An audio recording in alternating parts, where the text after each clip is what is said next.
পিঁপড়া যে উঠতে হাঁটতেছে, ওই যে মশা বসে আছে, ও বুঝবে যেটা কী আওয়াজ দিল রে, মশা তুমি উড়ো তো, ও বুঝতে পারবে, উড়ে চলে যাবে। ওই আওয়াজটা আমি জানি না, এই আওয়াজটা সুলাইমান আলাইহিস সালাম জানতেন, আল্লাহ দিয়েছিলেন। তাহলে আওয়াজ সবচেয়ে টপ লেভেলের প্রযুক্তি, যার উপর দিয়ে প্রযুক্তি হয় না। একটা উদাহরণ বলি, সুলাইমান আলাইহিস সালাম বললেন রানী বিলকিসের সিংহাসনকে নিয়ে আসতে হবে। ইফরিত নামক জিন বলল আমি নিয়ে আসবো, আপনি এখানে বসে আছেন, বসা থেকে উঠার পূর্বে নিয়ে আসবো। সুলাইমান আলাইহিস সালামের পছন্দ হয়নি। আল্লাযী ইনদাহু ইলমুম মিনাল কিতাব, সে বলল, আরেকজন বলল চোখের পলক পড়ার পূর্বে নিয়ে আসবো। তো ওর বর্ণনা দিতে গিয়ে আল্লাহ কোরআনে বলছে যার কাছে কিতাবের জ্ঞান আছে, সে বলল, সে মানুষ কি জিন আল্লাহ ভালো জানে। আল্লাহ বলছেন যার কাছে কিতাবের জ্ঞান আছে সে বলল চোখের পলক পড়ার পূর্বে সিংহাসন আপনার সামনে উপস্থিত হবে। তাহলে ইফরিত নামক জিন গায়ের জোরে সিংহাসন নিয়ে আসতে চেয়েছে, আর যে বলল যার কাছে কিতাবের জ্ঞান আছে এখন জ্ঞানের জোরে সিংহাসন নিয়ে আসবে। এ আবার কি জ্ঞান? কোরআনের ধারা বিবরণী তাই বলছে, জ্ঞানের জোরে। অনেক মুফাসসির লিখেছেন যে তার কাছে লাউহে মাহফুজের বিশেষ জিকির সাউন্ড, আল্লাহর বিশেষ জিকিরের জ্ঞান তার ছিল, যে জিকির উচ্চারণের মাধ্যমে চোখের পলকে রানী বিলকিসের সিংহাসন সুলাইমান আলাইহিস সালামের দরবারে উপস্থিত হয়ে গেছে। জিকির যে পাওয়ারফুল, শব্দ যে পাওয়ারফুল, তার আরও 3টে উদাহরণ দেন। আল্লাহ আসমান জমিন সব কিছু ধ্বংস করে কিয়ামত কায়েম করবে ইসরাফিলের বাঁশির আওয়াজে, শব্দ দিয়ে, শব্দ সব চূর্ণ বিচূর্ণ হয়ে যাবে। সব মানুষ মরে গেছে, ফেরেশতা মরে গেছে, সব শেষ, এবার নতুন করে সবাইকে জীবিত করা হবে। তখনও ইসরাফিলকে তৈরি করে ইসরাফিলের বাঁশির আওয়াজ দিয়ে সবকে কবর থেকে উঠানো হবে, আওয়াজ, সাউন্ড। 3 নম্বর দলিল, যেটিতে বক্তব্য শেষ করে দেবো, আল্লাহ সুবহানাহু ওয়া তাআলা বলছেন ইউসাব্বিহু লিল্লাহি মা ফিস সামাওয়াতি ওয়া মা ফিল আরজ, আসমান এবং জমিন এবং তার মধ্যে যা কিছু আছে, এই পোস্টার এটাও আওয়াজ করে তাসবিহ পাঠ করতেছে, এই টিস্যু এটাও আওয়াজ করে তাসবিহ পাঠ করতেছে, গায়ের জামা, উপরের প্যান্ডেল, নিচের মাটি, লাইট, ক্যামেরা যা আছে সব আওয়াজ করে তাসবিহ পাঠ করতেছে। সে আওয়াজ আমি শুনতেছি না, যেমন পিঁপড়ার চলার আওয়াজ আমি শুনতে পাই না, কিন্তু পিঁপড়ার চলার আওয়াজ 10 কিলোমিটার দূরে থাকা হাতিও শুনতে পাবে। তার কারণে আমরা ধ্বংস হয়ে যেতাম। যেহেতু আল্লাহ সুবহানাহু ওয়া তাআলা যে কোনো অপরাধের শাস্তি সাথে সাথে দেন না, ফলত আমরা এখনো বেঁচে আছি। তাহলে এই একই বিষয় আমাদের জন্য সুযোগ যে আমরা তওবা করব, ইস্তেগফার করব। আর আল্লাহর এই একই গুণ কাফের এবং মুশরিকদের জন্য ধোঁকা। তারা মনে করবে কই, যদি অপরাধী হতো, আল্লাহর গজবই আসতো, তাহলে এতদিনে আমরা ধ্বংস হয়ে যেতাম। তবে অনেক মানুষ যারা ভালো হওয়ার পরেও, যারা আল্লাহর দ্বীন মেনে চলার পরেও বিপদগ্রস্ত থাকে, কষ্টে থাকে, দুঃখে থাকে, তাদের সান্ত্বনা কোথায়? সে বুঝতে পারে না যে আল্লাহ সুবহানাহু ওয়া তাআলা আমাকে কোন পাপের শাস্তি দিচ্ছেন, না আল্লাহ সুবহানাহু ওয়া তাআলা আমাকে পরীক্ষা করছেন। এই যে বিপদ আপদ, সমস্যা, প্রবলেম, এটির সাথে একজন মুমিনের আচরণ কি হওয়া উচিত? এই বিপদ আপদ বিষয়ে আল্লাহ সুবহানাহু ওয়া তাআলা পবিত্র কোরআন মাজিদে বলেছেন যে তিনি প্রত্যেক মুমিনকে লানাবলুয়ান্নাকুম বিশাইইম মিনাল খাউফি ওয়াল জু'i, পরীক্ষা করে থাকেন ভীতি দিয়ে, ক্ষুধা দিয়ে, ওয়া নাকসিম মিনাল আমওয়াল, টাকা পয়সার ক্ষতি দিয়ে, ওয়াল আনফুস, মৃত্যু দিয়ে, ওয়াস সামারাত, ফল ফলাদি, ফসলাদি ধ্বংস হয়ে যাওয়ার মাধ্যমে, ওয়াবাশশিরিস সাবিরিন, আর তোমরা ধৈর্যশীলদেরকে সুসংবাদ দাও, ইন্নাল্লাহা মা'আস সাবিরিন, নিশ্চয় আল্লাহ সুবহানাহু ওয়া তাআলা ধৈর্যশীলদের সাথে আছে। ধৈর্য, সবর কাকে বলে? গ্রামে গাইবান্ধা, রংপুরে মুরগিকে টোপা দিয়ে যে ঘিরে রাখা হয়, এই টোপা দিয়ে ঘিরে রাখাকে আরবিতে বলা হয় সবর। সাধারণত কোনো মুরগি যখন অপবিত্র জিনিস খায়, মানুষের পেশাব পায়খানা ভক্ষণ করে, তখন ওই মুরগির পবিত্রতা, খাওয়ার পবিত্রতা তৈরি করার জন্য 3 দিন টোপা দিয়ে বেঁধে রেখে সেখানে ভালো খাবার দিতে হয়। সেই ভালো খাবার খেতে খেতে মুরগির শরীর পবিত্র হলে আবার সেটিকে জবাই করে হালাল খাদ্য হিসেবে খাওয়া যাবে।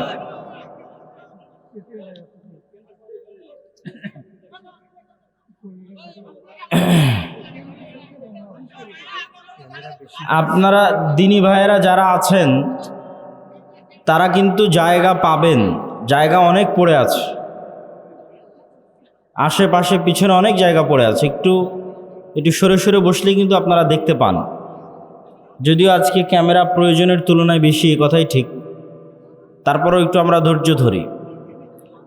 আল্লাহ সুবহানাহু ওয়া তাআলা সবর, ধৈর্যের বর্ণনা দিচ্ছেন এবং তিনি ঘোষণা করছেন তিনি মুমিনদেরকে বিপদ দেন, ক্ষুধার বিপদ দেন, ভয়ের বিপদ দেন, টাকা পয়সার বিপদ দেন, ফসলাদি ধ্বংস হয়ে যাওয়ার বিপদ দেন, এমনকি জীবন পর্যন্ত নিয়ে নেন। আল্লাযীনা ইযা আসাবাতহুম মুসিবাহ ক্বালু ইন্না লিল্লাহি ওয়া ইন্না ইলাইহি রাজিউন।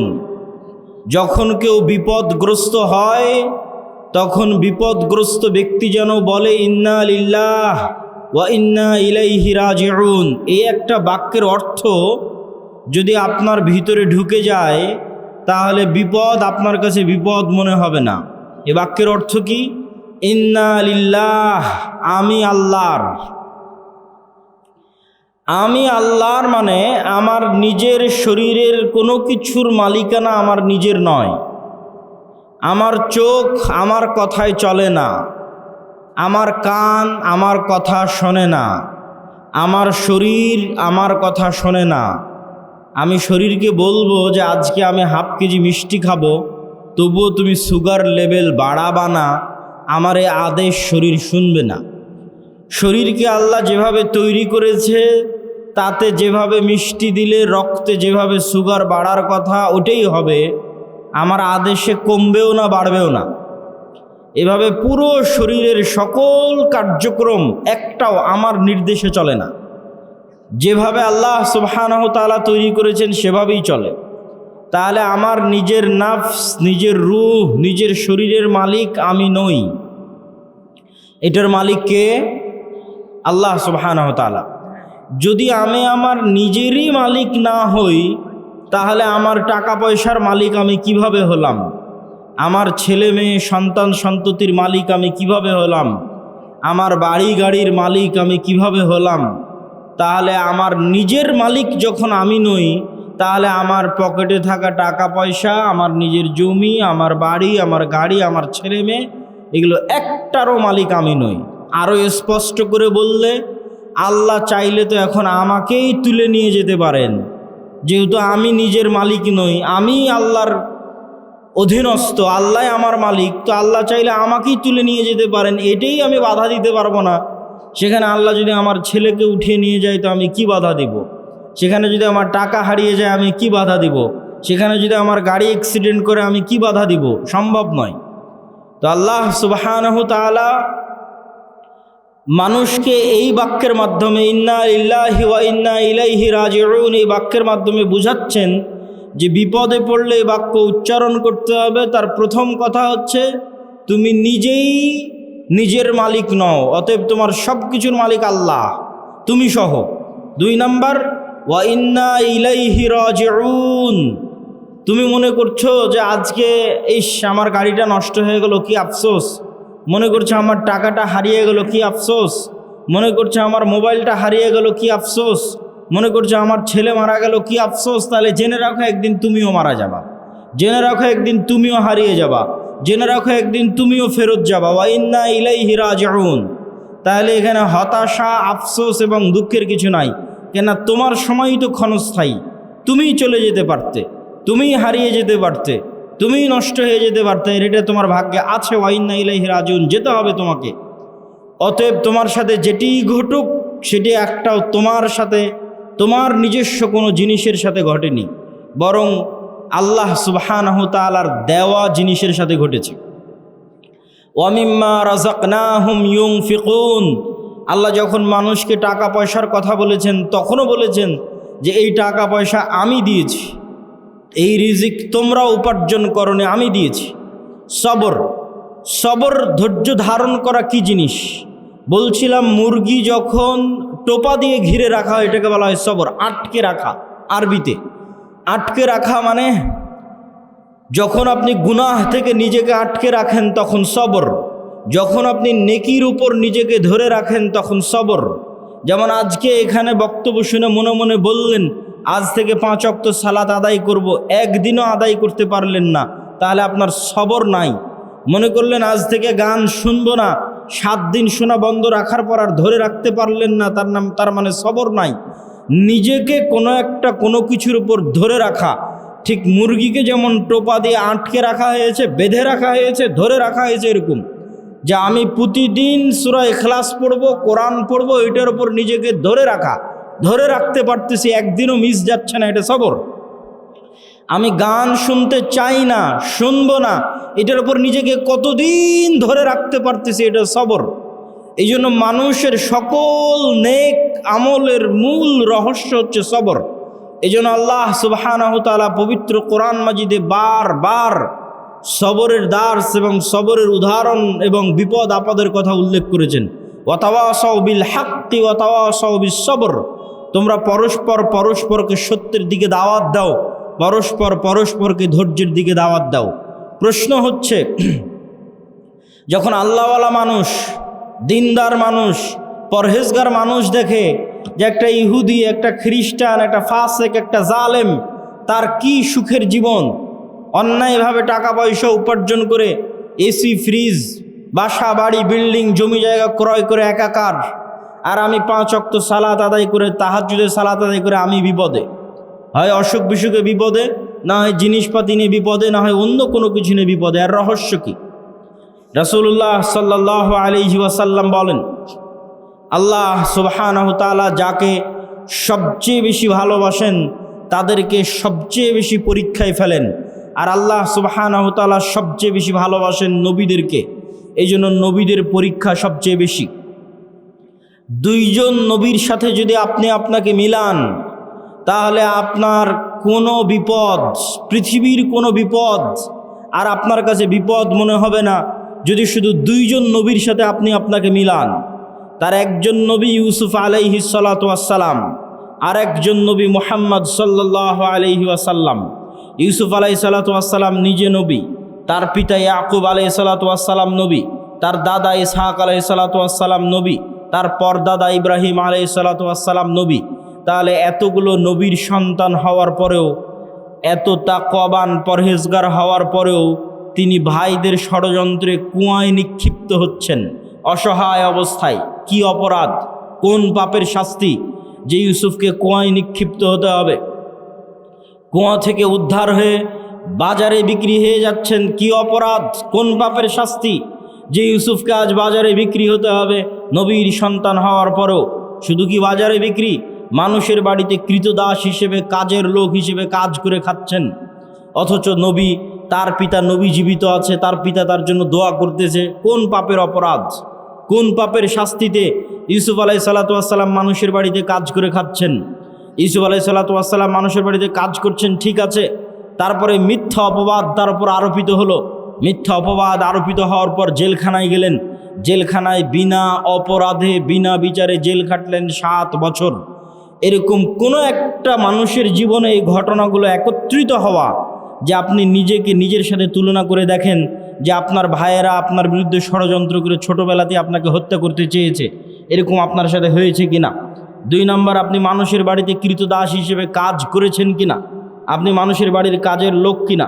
3 নম্বর, আপনার উপর মিথ্যা অপবাদ দেওয়া হয়েছে কিনা? 4 নম্বর, আপনি বিনা অপরাধে বিনা বিচারে 7 বছরের বেশি জেল খেটেছেন কিনা? একসাথে এতগুলো ঘটনা আপনার জীবনে ঘটেছে কিনা? নবী নাম্বার 2 মুহাম্মদ সাল্লাল্লাহু আলাইহি ওয়াসাল্লাম। মুহাম্মদ সাল্লাল্লাহু আলাইহি ওয়াসাল্লাম দাওয়াতি জীবনে কি বাধা বিপত্তির সম্মুখীন হয়েছে সেটা তো আমরা বহু শুনেছি। কিন্তু ব্যক্তিগত জীবনে তিনি এতিম অবস্থায় পৃথিবীতে এসেছেন এবং অল্প কিছুদিন পরেই তার মাও দুনিয়া থেকে বিদায় নিয়েছে। এমন কেউ যার সাথে রাসূল সাল্লাল্লাহু আলাইহি ওয়াসাল্লামের জীবনে যা ঘটেছে তা হুবহু ঘটবে বা তার কাছাকাছি ঘটবে এরকম মানুষ পৃথিবীতে খুঁজে পাওয়া কঠিন। সেটা কি এক, যে আপনার পিতা ছোটোবেলায় মারা গেছে, আপনার মাও ছোটোবেলায় মারা গেছে, আপনি পিতা মাতার আদর স্নেহ ছাড়াই বড় হয়েছেন, সবগুলো আপনার জীবনে মিলে কিনা দেখেন। কারো কারো জীবনে মিলতে পারে একটা, যে হ্যাঁ বাপ মারা গেছে কিন্তু মা বেঁচে ছিল। কারো জীবনে মিলতে পারে মা মরে গেছে বাপ বেঁচে ছিল। খুব কম মানুষের জীবনে মিলবে যে না ওর মাও ছোটোবেলায় মরে গেছে বাপও মরে গেছে, খুব কম। তাও যদি মিলে তাহলে ঠিক আছে, আপনি তারপরে দাদা মারা গেল, তারপরে হচ্ছে আপনি যেই স্ত্রীকে বিবাহ করেছেন, যেই স্ত্রী আপনার সবচেয়ে আদরের, সবচেয়ে বিশ্বস্ত, সবচেয়ে কাছের, সেই স্ত্রী আপনার জীবদ্দশায় মারা গেল। শুধু কি স্ত্রী, আল্লাহ সুবহানাহু ওয়া তাআলা আপনাকে যতগুলো সন্তান দিয়েছিলেন প্রত্যেক সন্তানকে আপনি নিজে হাতে কবরে ঢুকিয়ে আসতেছেন। শুধু তাই নয়, ছোটবেলায় মারা যাওয়া সন্তান নয়, বড় হওয়া বিবাহিত সন্তান, বড় হওয়া বিবাহিত দুই কন্যাকে রাসূল সাল্লাল্লাহু আলাইহি ওয়াসাল্লাম নিজে হাতে কবরে দিয়েছেন। ছোট ছোট ছেলেকে তো কবরে দিয়েছেন। শুধু ফাতেমা ছাড়া রাসূল সাল্লাল্লাহু আলাইহি ওয়াসাল্লামের আর কোনো সন্তান জীবিত থাকেনি। তাহলে আপনি কল্পনা করেন, একই সাথে ছোটবেলায় আপনার পিতামাতা মারা গেছে, একই সাথে আপনার স্ত্রী মারা গেছে, একই সাথে আপনার সব ছেলে মেয়ে মারা গেছে, তাদেরকে আপনি কবরে দিয়েছেন। এই রকম একই সাথে এতগুলো ঘটনা আপনার জীবনে ঘটবে, মিলবে, এটা খুব কঠিন, অসম্ভব। তাহলে নবী হওয়ার পর রাসূল সাল্লাল্লাহু আলাইহি ওয়াসাল্লাম কোন পাপের শাস্তিতে, কোন অপরাধের শাস্তিতে এতগুলো ব্যক্তিগত জীবনের বিপদের মুখোমুখি হচ্ছেন, দাওয়াতি জীবনের নয়। দাওয়াতি জীবনের ঘটনা তো আরও লম্বা। শিয়াবে আবি তালেবে যখন তার চাচাকে সহ 3 বছর যখন ঘিরে রাখা হলো, গৃহবন্দী রাখা হলো, যখন খাবারের কোনো কিছু ছিল না, যখন তায়েফের ময়দানে মারা হলো, আঘাত করা হলো, যখন বদর উহুদে হত্যা করার চেষ্টা করা হলো, যখন মক্কায় হত্যার চেষ্টা হলো, অসংখ্য দাওয়াতি জীবনে বাধা রাসূল সাল্লাল্লাহু আলাইহি ওয়াসাল্লামের, সেগুলোতে আমরা গেলাম না। সম্মানিত উপস্থিতি, শুধু এই দুই নবীর জীবনের সাথে যদি আপনি আপনার নিজের জীবনকে মিলান, তাহলে আপনার জীবনে আর কোনো কষ্ট, কোনো দুঃখ, কোনো বিপদ, কোনো সমস্যা আর বিপদ আর দুঃখ আর কষ্ট বলে মনে হবে না। আসলেই আল্লাহ সুবহানাহু ওয়া তাআলা যাদেরকে ভালোবাসেন তাদেরকে আল্লাহ সুবহানাহু ওয়া তাআলা পরীক্ষা করতে চান। কেন পরীক্ষা করতে চান? রাসূল সাল্লাল্লাহু আলাইহি ওয়াসাল্লাম বলেন, মা মিন মুসলিমিন, এমন কোনো মুসলমান যে বিপদগ্রস্ত হয়। কেমন বিপদগ্রস্ত? যে তার পায়ে একটা কাঁটাও যদি ফুটে, তার পায়ে যদি একটা কাঁটাও ফুটে, শুধু তাই না, সে যদি ন্যূনতম দুশ্চিন্তার মধ্যেও থাকে, হাম্মিন ও হুজনিন, যদি ন্যূনতম দুশ্চিন্তার মধ্যেও থাকে, তাহলে এই কাঁটা ফুটার মাধ্যমে, এই দুশ্চিন্তার মাধ্যমে আল্লাহ সুবহানাহু ওয়া তাআলা তার গুনাহকে ক্ষমা করে দেন। আল্লাহু আকবার। এবং বিপদ বাড়তে বাড়তে বাড়তে বাড়তে এমন অবস্থায় সে দুনিয়া থেকে বিদায় নেয় যখন তার উপরে আর কোনো গুনাহই নাই, সকল গুনাহ দুনিয়াতেই মিটে গেছে। তো বিপদ মানুষের জীবনে আসতেই পারে, মুসিবাহ মানুষের জীবনে আসতেই পারে, সমস্যা মানুষের জীবনে আসতেই পারে, কিন্তু ধৈর্য ধারণ করা হচ্ছে একজন মুমিনের পরিচয়। শুধু ধৈর্য নয়, ধৈর্যেরও উপরের একটা স্তর আছে, তার নাম রেজা, সন্তুষ্টি। এই সন্তুষ্টির স্তরে খুব মজবুত ঈমান ছাড়া মানুষের পক্ষে পৌঁছা সম্ভব নয়। ধৈর্যের স্তরে মানুষ পৌঁছতে পারে, কিন্তু রেজা, সন্তুষ্টির স্তরে মানুষের পক্ষে পৌঁছা কঠিন। সন্তুষ্টি কি? সন্তুষ্টি হচ্ছে আল্লাহ সুবহানাহু ওয়া তাআলা আমার জন্য যে সিদ্ধান্ত নিয়েছেন, এই সিদ্ধান্তের উপর আমি খুশি, এই সিদ্ধান্তের উপর আমি খুশি। একদা এক মহিলা রাসূল সাল্লাল্লাহু আলাইহি ওয়াসাল্লামের কাছে আসলেন, তিনি মৃগী রোগে আক্রান্ত। আল্লাহর নবীকে তিনি বললেন, আল্লাহর নবী, আপনি আমার জন্য দোয়া করে দেন যেন আল্লাহ সুবহানাহু ওয়া তাআলা আমার মৃগী রোগ ভালো করে দেয়। রাসূল সাল্লাল্লাহু আলাইহি ওয়াসাল্লাম তাকে বলেন, ইন শি'তি সাবারতি ফালাকিল জান্নাহ, তুমি যদি চাও তাহলে তোমার যে মৃগী রোগ হয়েছে এই রোগের উপর সন্তুষ্ট থাকো, আর আল্লাহ তোমার জন্য জান্নাত দিবে।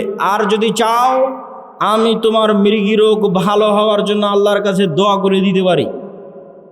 রাসূল সাল্লাল্লাহু আলাইহি ওয়াসাল্লাম একটা রোগের উপর চিকিৎসা না নিয়ে সন্তুষ্ট থাকতে বলতেছেন জান্নাতের বিনিময়ে। তখন ওই মহিলা মানুষ বলছে, ঠিক আছে, আমাকে আল্লাহ যে অসুখ দিয়েছে এই অসুখের উপর আমি সন্তুষ্ট থাকতে চাই, তবে আপনি এতটুকু দোয়া করেন যেন আমার কাপড় চোপড় খুলে না যায়। মৃগী রোগে আক্রান্ত হলে, ব্রেন ঠিক না থাকলে কাপড় চোপড় খুলে যায়, কাপড় চোপড় যেন আমি খুলে না ফেলি, সেই দোয়াটুকু আপনি করে দিয়েন।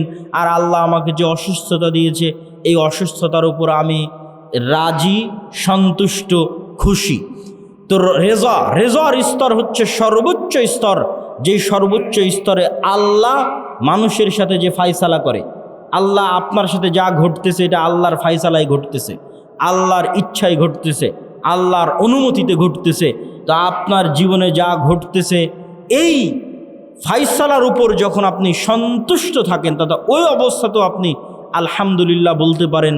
ধৈর্য মানুষ ধরে একটু দুঃখ পাওয়ার পর, একটু কষ্ট পাওয়ার পর, একটু দুশ্চিন্তা করার পর, টেনশন করার পর রেজা যে অবস্থায় আছে ওই অবস্থার উপর আল্লাহ সুবহানাহু ওয়া তাআলার সিদ্ধান্তের উপর খুশি হওয়া, মনে কোনো প্রভাব, কোনো দাগ না কাটা, সর্বোচ্চ স্তরের তাওহীদ ছাড়া এটা সম্ভব নয়। সর্বোচ্চ স্তরের তাওহীদ দিয়ে মানুষ বিনা হিসাবে জান্নাতে যাবে।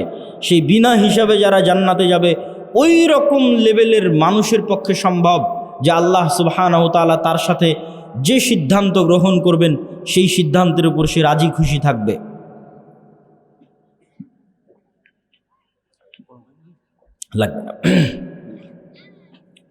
তো আমরা আলোচনার শুরুতেই, যদিও আজকে আমার আলোচনার মূল বক্তব্যের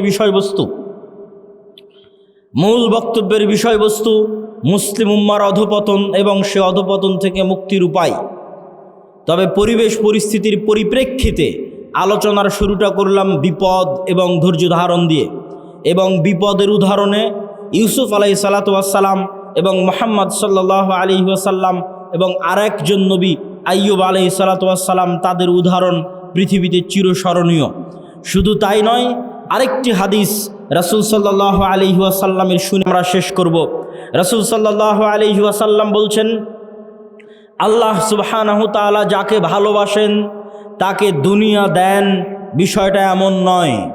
তথা দুনিয়া দেওয়া ভালোবাসার প্রমাণ নয়, বরং আল্লাহ সুবহানাহু ওয়া তাআলা যাকে ভালোবাসেন তাকে তার আনুগত্য করার তৌফিক দেন। তাহলে আজকে শাখাহাতি, বালুয়া, গোবিন্দগঞ্জ, মহিমাগঞ্জে কেউ কোটি টাকার মালিক হয়ে গেল, তার মানে তার উপর আল্লাহর দয়া আছে, এটি ভুল ধারণা। শাখাহাতি, বালুয়া, মহিমাগঞ্জ, গোবিন্দগঞ্জ, গাইবান্ধায় কেউ বিশাল বাড়ি করে নিল, কেউ খুব আরামে আছে, আয়েশে আছে, দুবাই ঘুরছে, কারো বাড়িতে এসি ফ্রিজ আছে, তার মানে তার উপর আল্লাহর দয়া আছে, আল্লাহ তাকে ভালোবেসে এগুলো দিয়েছে। এটা ভুল ধারণা। ভালোবাসা বুঝতে হলে কি দেখতে হবে? আল্লাহ তাকে আনুগত্য করার তৌফিক দেয় কিনা। সকালে যখন ফজরের আজান দিবে তখন জানালা খুলে দেখবেন যে একদল মানুষ, অল্প সংখ্যক মানুষ গুটি গুটি পায়ে মসজিদের দিকে এগিয়ে যাচ্ছে। ওই যে ফজরের সালাত যাকে আল্লাহ জামাতে পড়ার তৌফিক দিয়েছে, ওই মানুষকে আল্লাহ ভালোবাসে, বলেন আল্লাহু আকবার। আর আল্লাহ সুবহানাহু ওয়া তাআলা আপনাকে ভালোবাসেন কিনা, আপনাকে যে শাস্তি দিচ্ছেন, এটা আপনি কি দিয়ে বুঝবেন? দেখবেন আপনি গুনাহে লিপ্ত আছেন, এটাই শাস্তি। এর চেয়ে বড় শাস্তি পৃথিবীতে আর হয় না। আল্লাহ আপনাকে হারাম কাজে লিপ্ত রেখেছে, এটাই শাস্তি। আল্লাহ আপনাকে গুনাহে লিপ্ত রেখেছে, এটাই শাস্তি। পৃথিবীর নিকৃষ্ট থেকে নিকৃষ্ট কাজ আপনার হাত দিয়ে হচ্ছে, এটাই শাস্তি। আপনি আল্লাহর রহমতের দরজা থেকে বিতাড়িত, আল্লাহর রহমতের দুয়ার থেকে বিতাড়িত, এটাই শাস্তি। অতএব দুনিয়া পাওয়ার উপর নির্ভর করে না যে মানুষকে আল্লাহ সুবহানাহু ওয়া তাআলা ভালোবাসেন কিনা, বরং দুনিয়াতে আল্লাহ তাকে আল্লাহর আনুগত্যের তৌফিক দিচ্ছে কিনা, এইটা দিয়ে সে বুঝতে পারবে যে হ্যাঁ, আল্লাহ আমাকে 5 ওয়াক্ত নামাজ পড়ার সুযোগ দিচ্ছে, তার মানে আল্লাহর দয়া আমার উপর আছে। আর 5 ওয়াক্ত নামাজ এত চেষ্টা করি তাও পড়তে পারি না, তাহলে আল্লাহর দয়া আসলে নাই। এত চেষ্টা করি কোরআন পড়তে পারি না, তাহলে আল্লাহর দয়া আমার সাথে নাই। কোনো একটা সমস্যা আছে যে কারণে আমি আল্লাহর দয়া পাচ্ছি না। আল্লাহর দয়া পাওয়ার আলামতই হচ্ছে আমি 5 ওয়াক্ত সালাত আদায় করতে পারছি, আমি কোরআন তেলাওয়াত করতে পারছি, এটাই আল্লাহর দয়া পাওয়ার আলামত। আর আল্লাহ সুবহানাহু ওয়া তাআলা আপনাকে ভালোবাসেন কিনা সেটা বোঝা যাবে স্থায়ী ঠিকানা পরকাল, যেটা বহু বক্তব্যে বলেছি, ঈমান বিল গায়বে ইয়াকিন। দুনিয়ার সকল কিছুর বিনিময়ে মানুষ পরকালের মাঠে বাঁচতে চাইবে যে আল্লাহ সুবহানাহু ওয়া তাআলা তাকে পরকালে মুক্তি দিক, কিন্তু তারপরেও পরকালে তার জন্য মুক্তি কঠিন হয়ে দাঁড়াবে দুনিয়ার সকল সম্পদের বিনিময়ে হলেও, তাহলে ওই সম্পদ, ওই ধন দৌলত আপনি দুনিয়াতে আঁকড়ে ধরে থাকবেন, এইটা দিয়ে আপনি পরকালে মুক্তি পাবেন না। বরং আপনাকে এই ধন সম্পদ, এই ধন দৌলত দান করে কিয়ামতের মাঠে ধনী অবস্থায় উঠতে হবে, কিয়ামতের মাঠে কোটিপতি অবস্থায় উঠতে হবে, কিয়ামতের মাঠে কোটি কোটি টাকা আপনার হাতে থাকতে হবে, যেন কিয়ামতের মাঠে বিপদে পড়লে আপনি বাঁচতে পারেন। তো কিয়ামতের মাঠে কোটি কোটি টাকা কিভাবে থাকবে? নতুন করে কিয়ামতের মাঠে ব্যবসা বাণিজ্য করার সুযোগ নাই। যা ব্যবসা বাণিজ্য দুনিয়াতেই করে দুনিয়াতেই সেই টাকা আল্লাহর অ্যাকাউন্টে জমা দিয়ে কিয়ামতের মাঠে কোটিপতি অবস্থায় উঠতে হবে। তাহলে দুনিয়ার কেস কোর্ট কাচারি মামলা মোকদ্দমায় যেমন টাকার জরিমানা দিয়ে বাঁচা যায়, কিয়ামতের মাঠে আল্লাহর দরবারে যে মামলা মোকদ্দমা হবে, কেস জরিমানা হবে, ওখানে আপনি যে কোটি টাকার মালিক হবেন, ওই টাকা দিয়ে তখন আপনি মামলা মোকদ্দমাগুলো খালাস করাতে পারবেন আপনার টাকার জোরে, টাকার ক্ষমতায়। এই জন্য ইবাদতের জগতে যতগুলো পাওয়ারফুল শক্তিশালী ইবাদত আছে তার মধ্যে একটি হচ্ছে টাকা। আল্লাহ সুবহানাহু ওয়া তাআলা জান্নাত বিক্রি করে দিতে চেয়েছেন দুটো জিনিসের কাছে। সালাত আদায় করে আপনি গ্যারেন্টি দিতে পারবেন না, নিশ্চিত শতভাগ গ্যারেন্টি দিতে পারবেন না যে না আমি জান্নাত আমার হয়েই গেছে। কেন পারবেন না? আপনি গ্যারেন্টি দিতে পারবেন না যে আমার সালাত ফরজ হওয়ার পর থেকে এক ওয়াক্ত সালাতও মিস দেইনি, এই কারণে পারবেন না। হ্যাঁ, যদি এটা গ্যারেন্টি দিতে পারতেন যে আমার উপর সালাত ফরজ হওয়ার পর থেকে এক ওয়াক্ত সালাতও মিস দেইনি, এক ওয়াক্ত সালাতও কাজা করিনি, তাহলে সালাত দিয়েই আপনি নিশ্চিত জান্নাতে চলে যেতেন। কিন্তু আপনি নিজেই গ্যারেন্টি দিতে পারবেন না যে কই আমি সালাতে কোনোদিন অবহেলা করিনি। আপনি নিজেই গ্যারেন্টি দিতে পারবেন না যে আমি কোনোদিন গুনাহ করিনি, আমি নিষ্পাপ। যেহেতু আপনি গ্যারেন্টি দিতে পারবেন না, ফলত আপনি আল্লাহর দয়ার মুখাপেক্ষী যে আল্লাহ 5 ওয়াক্ত সালাত ঠিকমতো আদায় করতে পারেনি, গুনাহ অনেক করে ফেলেছি, ক্ষমা করে দাও, নাহলে জান্নাত যেতে পারবো না, আল্লাহর দয়ার মুখাপেক্ষী। কিন্তু দুটো ইবাদত এমন আছে যে দুটো ইবাদতে আপনি নিশ্চিত চ্যালেঞ্জ দিয়ে বলতে পারবেন হ্যাঁ জান্নাত আমার হয়েছে, হবেই, যাবো ইনশাআল্লাহ। সেই দুটো ইবাদতের একটা হচ্ছে আল্লাহর রাস্তায় জিহাদ করে জীবন দিয়ে দেওয়া। নিজের নফস যেটা আল্লাহ আপনাকে দিয়েছে, যেটা আপনার সবচেয়ে প্রিয় সম্পদ, ওইটা হাতে করে নিয়ে আল্লাহর রাস্তায় জিহাদে বের হলেন, যুদ্ধ করে শহীদ হয়ে গেলেন, আল্লাহর রাস্তায় জীবন দিয়ে দিলেন। এই শহীদের রক্তের ফোঁটা মাটিতে পড়ার আগে ওর কত গুনাহ আছে, আর ওর কত ইবাদতে কমতি আছে, আর কত কি আছে, সব কিছু আল্লাহ সুবহানাহু ওয়া তাআলা ক্ষমা করে দিবে। এবং সে তার কাছে জান্নাত বিক্রি হয়ে গেছে তার নফসের বিনিময়ে। আর একজনের কাছে জান্নাত বিক্রি হয়ে যাবে, সে হচ্ছে যে টাকা দিয়ে জান্নাত কিনতে পারবে। টাকা দিয়ে কেমনে জান্নাত কিনবে?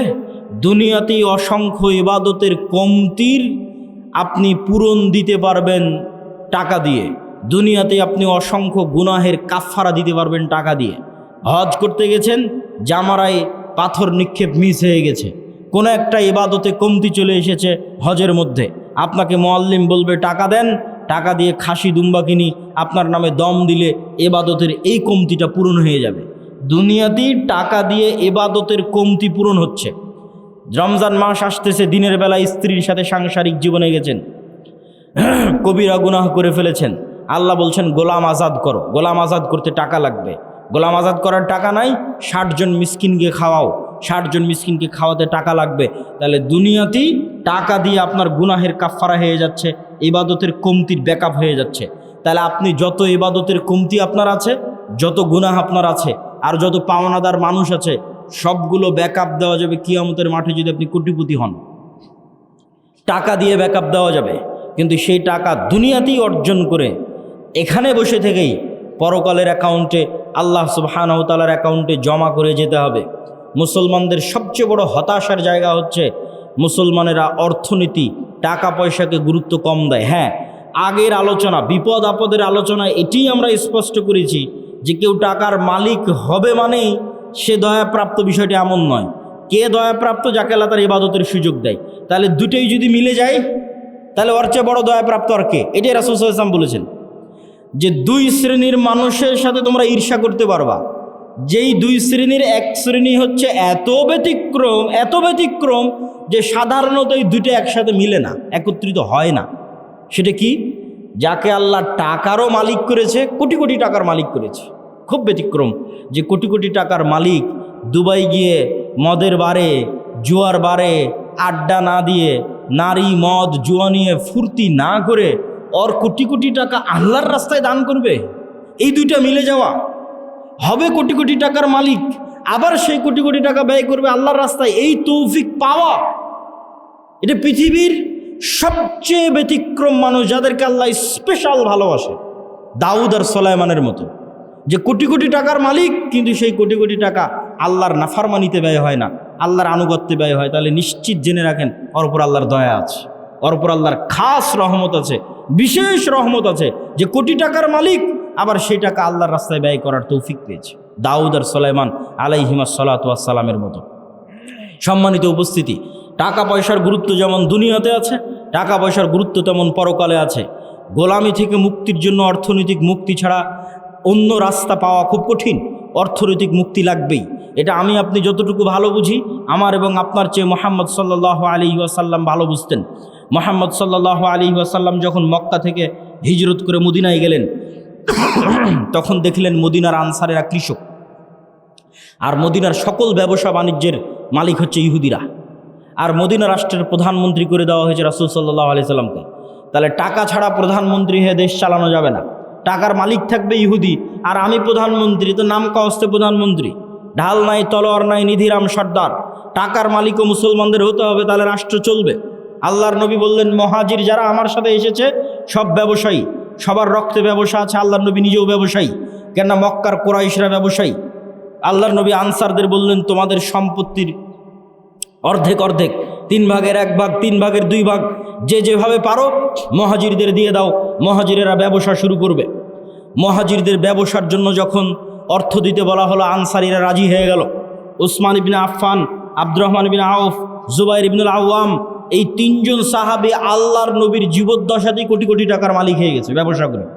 মদিনায় গিয়ে রাসূল সাল্লাল্লাহু আলাইহি সাল্লামের জীবদ্দশাতেই আল্লাহর নবী যেখানে মসজিদে নববী করেছেন, ওখানে বীর রোমা নামে একটা কুয়া ছিল, যে কুয়াতে মুসলমানদেরকে উজু করতে হতো, ওই কুয়ার মালিক ছিল ইহুদি। রাসূল সাল্লাল্লাহু আলাইহি সাল্লাম বললেন, কে এই কুয়া কিনে দিবে জান্নাতে একটি ঝর্ণার বিনিময়? ওসমান ইবনে আফফান বললেন, আল্লাহর নবী, আমি জান্নাতে একটা ঝর্ণার বিনিময়ে এই কুয়া আপনাকে কিনে দিচ্ছি। তিনি সেই কুয়া কিনে দিলেন। রাসূল সাল্লাল্লাহু আলাইহি ওয়াসাল্লামের আত্মমর্যাদা রক্ষা হলো, নাহলে ইহুদির কাছে গিয়ে অনুরোধ করতে হতো, ভাই তুমি এই কুয়ার মালিক, মুসলমানরা উজু করবে, একটু উজু করতে দাও, এটাই গোলামি। আপনি রাসূল সাল্লাল্লাহু আলাইহি সাল্লামের বদরের যুদ্ধ দেখেন, বদরের যুদ্ধ দেখলে মনে হবে এটি একটি ধর্মীয় যুদ্ধ, অবশ্যই ধর্মীয় যুদ্ধ, কিন্তু এখানে অর্থনৈতিক একটা বড় কারণ আছে। এইদিকে যদি কেবলা হয় তাহলে এইটা ধরতে হবে মক্কা, এইটা ধরতে হবে মদিনা, ওইটা ধরতে হবে সিরিয়া। এই সমুদ্রের পাশ দিয়ে ব্যবসায়িক বিজনেস রুট, আল্লাহর নবী যখন মদিনায় গেছে, মদিনায় গিয়ে ব্যবসায়িক রুট বন্ধ করে দিয়েছে। আবু সুফিয়ান আটকা পড়ে গেছে, মক্কায় ফিরে আসতে পারে না। তখন দূত মারফত আবু জাহালকে বলে পাঠিয়েছে যে মুহাম্মদ সাল্লাল্লাহু আলাইহি ওয়াসাল্লামের সাহাবীরা বিজনেস রুট বন্ধ করে দিয়েছে, তাড়াতাড়ি এসে আমাদের উদ্ধার করো। তখন আবু জাহাল মক্কা থেকে 1000 সেনাবাহিনী নিয়ে রওনা দিয়ে বদরে গিয়ে যুদ্ধ করেছে। বদর মদিনা থেকে 300 কিলোমিটার দূরে সমুদ্রের দিকে, যে সমুদ্র হচ্ছে ব্যবসায়িক রাস্তা। তাহলে ব্যবসায়িক রাস্তা পরিষ্কার করতে আবু জাহাল আবু সুফিয়ানকে যুদ্ধ করতে হয়েছে, কেননা তারা আতঙ্কিত হয়ে গেছিল। আজকে মুহাম্মদ সাল্লাল্লাহু আলাইহি ওয়াসাল্লামের মদিনায় যাওয়া 1 সপ্তাহ হয়নি, 10 দিন হয়নি, তাতে আমাদের ব্যবসায়িক রাস্তা বন্ধ। যদি মদিনা আরও শক্তিশালী হয়, আমরা মক্কার মানুষ কি করে খাবো? সিরিয়াতে তো আমাদের ব্যবসার রাস্তা বন্ধ হয়ে যাবে। তাহলে বদরের যুদ্ধ দেখতে মনে হলেও ধর্মীয় যুদ্ধ, তার পিছনে অর্থনৈতিক বড় একটা কারণ আছে। রাসূল সাল্লাল্লাহু আলাইহি ওয়াসাল্লাম খুব ভালোভাবে জানতেন টাকার প্রয়োজন আছে। অর্থনৈতিক মুক্তির মাধ্যমে গোলামি থেকে মুক্তি হয়, আর আমাদেরকে গোলাম বানিয়ে রাখার জন্যই সুদি যে প্রথা, এই সুদি প্রথা হচ্ছে আমাদেরকে গোলাম বানিয়ে রাখার একটা অন্যতম মাধ্যম, একটা অন্যতম উপায়। সম্মানিত উপস্থিতি, আমরা আলোচনা করছিলাম যে অর্থনৈতিক ইবাদত বিপদ আপদের সাথে সম্পৃক্ত রেখে আমরা অর্থনৈতিক ইবাদতের আলোচনার মধ্যে ঢুকেছি। আলোচনার এই পর্যায়ে এসে আজকে যারা এখানে প্রোগ্রামের আয়োজন করেছে তাদের সহযোগিতা করার জন্য আপনাদেরকে উদাত্ত আহ্বান জানিয়ে, যদি তাদের স্বেচ্ছাসেবকগণ আপনাদের মধ্যে যায়, তাহলে তাদের এই মক্তব কার্যক্রম, তাদের দ্বীনি সেবামূলক কার্যক্রম কেউ যেতে চাইলে আমি এখনই যাওয়ার জন্য বিশেষভাবে অনুরোধ করব। যদি তারা যায় তাহলে আপনারা অবশ্যই একটা ঘটনা শুনেন এবং সেই ঘটনার সাথে সাথে দানও করতে থাকেন। রাসূল সাল্লাল্লাহু আলাইহি ওয়াসাল্লামের কাছে একজন গরিব ফকির মিসকিন সাহাবী এসে বললেন, আল্লাহর নবী, এটা হচ্ছে আমার বাড়ি, আমার বাড়ির পাশে একটা ধনী মানুষের বাড়ি, তার খেজুরের গাছের ডালপালা আমার বাড়িতে এসে থাকে। তো আমার ছেলেপেলে তার গাছ থেকে খেজুর পেড়ে খায়, তো সে আমাকে খুব বকাবকি করে, আল্লাহর নবীর কাছে বিচার দিচ্ছে। আল্লাহর নবী বললেন, ওই ধনী ব্যক্তিকে তুমি জান্নাতে একটা খেজুর গাছের বিনিময়ে এই খেজুর গাছটাই গরিবকে দিয়ে দাও। তোমার তো অনেক খেজুর গাছ আছে, জান্নাতে একটা খেজুর গাছের বিনিময়ে খেজুর গাছটা গরিবকে দিয়ে দাও। সে ব্যক্তি রাজি হলো না। ব্যক্তি মালিকানায় নবীও হস্তক্ষেপ করতে পারে না, ব্যক্তি মালিকানায় রাষ্ট্র হস্তক্ষেপ করতে পারে না। নবীর কথা সাহাবি শুনতেছে না, জান্নাতে একটা খেজুর গাছের বিনিময়ে খেজুর গাছ দিতে বলছে, দেয়নি। তো আবু দাহদা নামে একজন সাহাবি এই ঘটনা শুনতে পেয়েছে। শুনতে পেয়ে সে এই ধনী ব্যক্তিকে বলতেছে, ভাই আমার একটা বিশাল খেজুরের বাগান আছে, কয়েক হাজার খেজুর গাছ আছে, ওই পুরো খেজুরের গাছ খেজুরের বাগান তোমার, আর এই যে একটা খেজুরের গাছ আল্লাহর নবী জান্নাতে একটা খেজুর গাছের বিনিময়ে দিতে বলেছে, ওইটা আমাকে দিয়ে দাও। তখন এই ব্যক্তি বলছে, বারে এত বিশাল খেজুরের বাগান, তার বিনিময়ে একটা খেজুরের গাছ, কি সমস্যা? ও তো আর পরকালের ডিল তো আর বোঝে না, জান্নাতের ডিল তো আর বোঝে না, ও রাজি হয়ে গেছে। তখন আবু দাহদা তার বিশাল খেজুরের বাগান ওই ব্যক্তিকে দিয়ে দিল, আর ওই ব্যক্তি তখন একটা খেজুরের গাছ একে দিয়ে দিল। এখন আল্লাহর নবীকে এসে জিজ্ঞেস করে বলে, আল্লাহর নবী, এই খেজুরের গাছের মালিক এখন আমি, আপনি বলেছিলেন এই খেজুরের গাছ যদি এই গরিবকে দেওয়া হয় জান্নাতে একটা খেজুরের গাছ হবে, কথা কি ঠিক? রাসূল সাল্লাল্লাহু আলাইহি সাল্লাম বললেন, হ্যাঁ কথা ঠিক। বললেন, তাহলে জান্নাতে একটা খেজুরের গাছের বিনিময়ে এই খেজুরের গাছ এই গরিব মিসকিনকে দিয়ে দিলাম। আল্লাহু আকবার। বাড়িতে এসে স্ত্রীকে বলছে, স্ত্রী কি? তো বলে, আমার যে বিশাল খেজুরের বাগান ছিল, এই বিশাল খেজুরের বাগান বিক্রি করে দিয়েছি। তো কত টাকাতে বিক্রি করে দিয়েছো? জান্নাতে একটা খেজুর গাছের বিনিময়ে বিক্রি করে দিয়েছি। আল্লাহু আকবার। তখন স্ত্রী বলছে, তোমার ব্যবসা সফল কাম হোক, লাভজনক হোক। আল্লাহর সাথে ব্যবসা কখনো ক্ষতিগ্রস্ত হয় না, আল্লাহ সুবহানাহু ওয়া তাআলার সাথে ব্যবসা কখনো লস হয় না। কেন লস হয় না সেটাও আমি আমার বক্তব্যের মধ্যে বুঝিয়ে বলবো। সম্মানিত উপস্থিতি, বিপদ দিয়ে বক্তব্য শুরু করেছিলাম কেন? বিপদ দিয়ে বক্তব্য শুরু করার দুটা কারণ, একটা আজকের কারণ, আর একটা আজকের এই প্রোগ্রামের যে আয়োজক, যে ছেলে জিয়াউর রহমান আজকের প্রোগ্রামের আয়োজন করে, এই ছেলেটা সব সময়ই অসুস্থ থাকে, থ্যালাসেমিয়া রোগে আক্রান্ত থাকে, কিন্তু দিনের কাজ করে। তো তাকে দেখলে আমার মাঝে মধ্যে মনে প্রশ্ন আসে যে আল্লাহ সুবহানাহু ওয়া তাআলা দিনদার মানুষকে কিভাবে পরীক্ষা করেন, বিপদ দিয়ে রাখেন, বিপদগ্রস্ত করে রাখেন। তো আসলে বিপদ দেখলে অনেক সময় মানুষের মনে হতে পারে যে আসলে আমি কি অপরাধ করেছি, কি ভুল করেছি যে বিপদে পড়লাম। আর আজকের যেটা কারণ, আজকের যেটা বিপদ, আজকের যেটা সমস্যা, সেটি হচ্ছে আমি ছিলাম ঢাকা এবং আপনাদের শ্রদ্ধেয় উস্তাদ শাইখ আব্দুর রাজ্জাক বিন ইউসুফ, তিনি ইংল্যান্ডের 20 দিনের সফর শেষ করে গতকাল শাহজালাল ইন্টারন্যাশনাল এয়ারপোর্টে রাতে অবতরণ করে রাজশাহীতে সকালবেলা পৌঁছেছে। আজকে তিনি রওনা দিয়েছেন রাজশাহী থেকে আপনাদের এই প্রোগ্রামে আসার জন্য, এই প্রোগ্রামের ওয়াদা রক্ষা করার জন্য। আর আমি রওনা দিয়েছি ঢাকা থেকে। আমাদের 2 গাড়ির মধ্যেই যোগাযোগ চলমান ছিল, আছে। ইতিমধ্যেই আমরা যখন হাটিকুমরুল অতিক্রম করে আপনার এই সিরাজগঞ্জ মোড় অতিক্রম করে যখন বগুড়া শেরপুর রোডে উঠেছি, তখন আমি ঘুম গেছি গাড়িতে। তখন আমার ড্রাইভার ডাক দিয়ে বলতেছে, আব্দুল্লাহ ভাই। তো বলে কি? তো বলে উস্তাজিদের গাড়ি অ্যাক্সিডেন্ট করেছে, ইন্না লিল্লাহি ওয়া ইন্না ইলাইহি রাজিউন। তা বললাম, কী ঘটনা, কোথায়? তো মোকামতলা। তো আমরা খুব দ্রুত, তখন 16 কিলোমিটার দূর ছিলাম মোকামতলা থেকে, খুব দ্রুত আমরা মোকামতলা পৌঁছার চেষ্টা করি এবং আজকের যারা প্রোগ্রামের আয়োজক তাদেরকেও কল দিয়ে আমরা দ্রুত ডাকি যে ভাই তোমরা একটু দ্রুত এগিয়ে আসো, একটু সহযোগিতা করো। তো ঘটনা হচ্ছে, গাড়ি ঠিকঠাকই চলতেছিল, কিন্তু একটা সিএনজি রাস্তা থেকে উঠে দ্রুত, সিএনজি চালকেরই দোষ, দ্রুত রাস্তা থেকে উঠতে গেছে এবং আমাদের গাড়ি 60, 70, 80 যে কিলোমিটার গতিতেই থাক, ওই সিএনজির সাথে ধাক্কা খেয়ে সিএনজির 2-1 জন ব্যক্তি, হয়তো আল্লাহ সুবহানাহু ওয়া তাআলা ভালো জানে এখন কী অবস্থা তাদের, তারা বগুড়া জিয়া মেডিকেলে অসুস্থ অবস্থায়, আহত অবস্থায় ভর্তি হয়েছে। আর আমাদের শাইখ আব্দুর রাজ্জাক বিন ইউসুফ, তিনিও হালকা আহত হয়েছেন, তবে সেরকম গুরুতর নয়। আল্লাহ সুবহানাহু ওয়া তাআলা তাকে হেফাজত করেছে, আলহামদুলিল্লাহ। তবে আমরা তাকে সাথে সাথেই আমার যে গাড়ি ছিল সেই গাড়িতে করে আমরা তাকে ব্যাগ পাঠিয়ে দিই এবং আমি সিএনজিতে করে, আমাদের একটা গাড়ি এখন যেটা অ্যাক্সিডেন্ট অবস্থায় আছে সেটা ট্রাকে করে রাজশাহী নিয়ে যাওয়ার চেষ্টা হচ্ছে। আর আমি মোকামতলা থেকে সিএনজিতে করে আপনাদের এই প্রোগ্রামে অংশগ্রহণ করার জন্য এসেছি।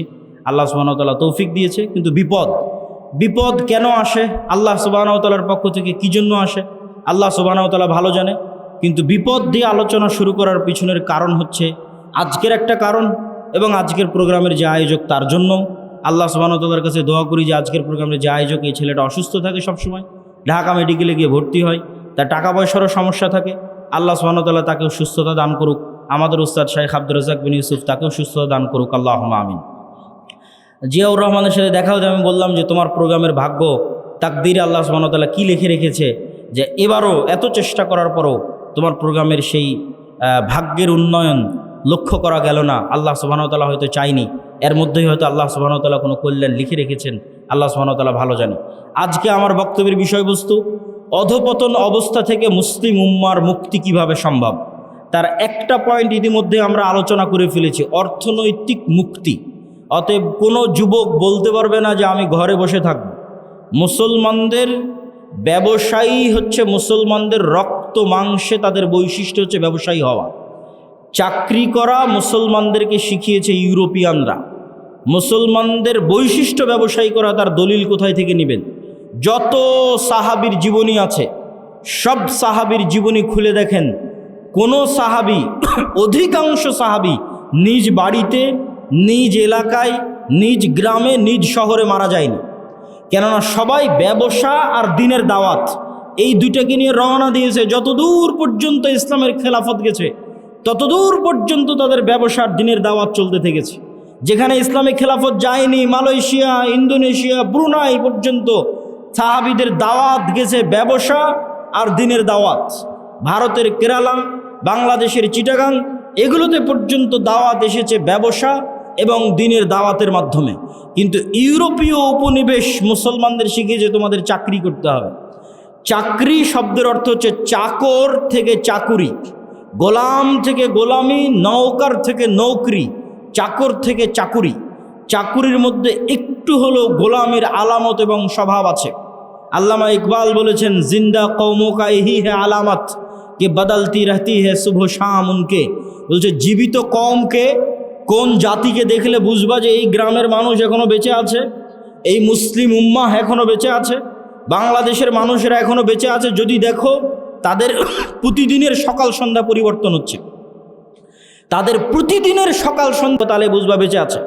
আর যদি দেখো প্রত্যেক দিন একই রকম, সকালে উঠে অফিস, অফিস থেকে বের হয়ে বাসা, সকালে উঠে অফিস, অফিস থেকে বের হয়ে বাসা, সকালে উঠে কারখানা, কারখানা থেকে বের হয়ে বাসা, যদি সেম রুটিন থাকে তাহলে বুঝবে এই জাতি মারা গেছে। কেন? মরু যাযাবর বিদয়ীন যারা মুসলমান হয়েছিল তাদের কোনো দিন সকাল সন্ধ্যা একরকম থাকতো না। ওরা আজকে এখানে 5 দিন, এখান থেকে উঠে পরের দিন রংপুর, রংপুর থেকে উঠে পরের দিন রাজশাহী, রাজশাহী থেকে উঠে পরের দিন ঢাকা। প্রতিদিন এদের সকাল সন্ধ্যা পরিবর্তন হয়। আর যারা ব্যবসায়ী এদের কোনো দিন সকাল সন্ধ্যা এক থাকে না। আজ এই উদ্যোগ, কাল এই সমস্যা, কাল এই প্রবলেম, আজকে এই সমস্যা, আজকে এই উদ্যোগ। প্রতিদিন তাদেরকে নতুন নতুন চ্যালেঞ্জ, নতুন নতুন প্রবলেম মোকাবেলা করে ব্যবসা করতে হয়। তাহলে বুঝতে হবে এরা জীবিত আছে। ব্যবসায়ী হতেই হবে, ব্যবসায়ী হওয়ার চেষ্টা যুবক সমাজকে করতেই হবে। কেন? তার একটা দলিল দিই। আইয়ুব আলাইহিস সালাতু ওয়াস সালাম একদা গোসল করছিলেন, তখন আসমান থেকে স্বর্ণের বৃষ্টি হচ্ছে। আইয়ুব আলাইহিস সালাতু ওয়াস সালাম গোসল বাদ দিয়ে ওই স্বর্ণের বৃষ্টি, স্বর্ণ কুড়াতে গেলেন। যখন স্বর্ণ কুড়াতে গেলেন তখন আল্লাহ সুবহানাহু ওয়া তাআলা আইয়ুব আলাইহিস সালাতু ওয়াস সালামকে বলছে, তোমাকে তো আমি গরিব করে দিইনি, তাহলে তুমি কেন স্বর্ণ কুড়াতে গেলে? এখনও তোমার লোভ গেল না? ধন সম্পদের উপর থেকে এখনও তোমার লোভ যায়নি, থেকে গেছে? তখন আইয়ুব আলাইহিস সালাতু ওয়াস সালাম উত্তরে বলছে, আল্লাহ, ধন সম্পদের উপর লোভ থেকে নয়, স্বর্ণের উপর লোভ থেকে নয়, এই যে স্বর্ণ আকাশ থেকে অবতীর্ণ হচ্ছে এটা আপনার দয়া অবতীর্ণ হচ্ছে, এটা আপনার রহমত অবতীর্ণ হচ্ছে। আর আমি যদি সারা পৃথিবীর সকল ধন সম্পদের মালিক হয়ে যাই, তবু আপনার দয়া থেকে যদি বলি যে না আল্লাহর দয়া আমার দরকার নাই, তাহলে তো আমি অহংকারী। সারা পৃথিবীর সব ধন সম্পদের মালিক হয়ে গেছি, তাও যদি বুঝতে পারি ওখান থেকে 1 টাকা ইনকাম করা যাবে, তাহলে আমি মনে করব ওই 1 টাকা তো আল্লাহর দয়া। তাহলে ওই 1 টাকা ইনকাম বাদ দিয়ে ঘরে বসে থাকলে এটা অহংকার হবে আল্লাহর দয়ার সাথে। অতএব ওখান থেকে 1 টাকা ইনকাম করা যাবে, ওটা আল্লাহর দয়া, তাড়াতাড়ি ওটা নিতে হবে। আল্লাহ সুবহানাহু ওয়া তাআলা বলছেন, ফাইদা কুজিয়াতিস সালাত ফান্তাশিরু ফিল আরজ ওয়াবতাগু মিন ফাজলিল্লাহ। যখনই তোমাদের সালাত শেষ হয়ে যায় তখনই তোমরা বের হয়ে যাও পৃথিবীতে, যেখানে পৃথিবীতে তোমরা আল্লাহর দয়া দেখতে পাবে। সারা পৃথিবীতে আল্লাহর দয়া ছড়িয়ে ছিটিয়ে আছে।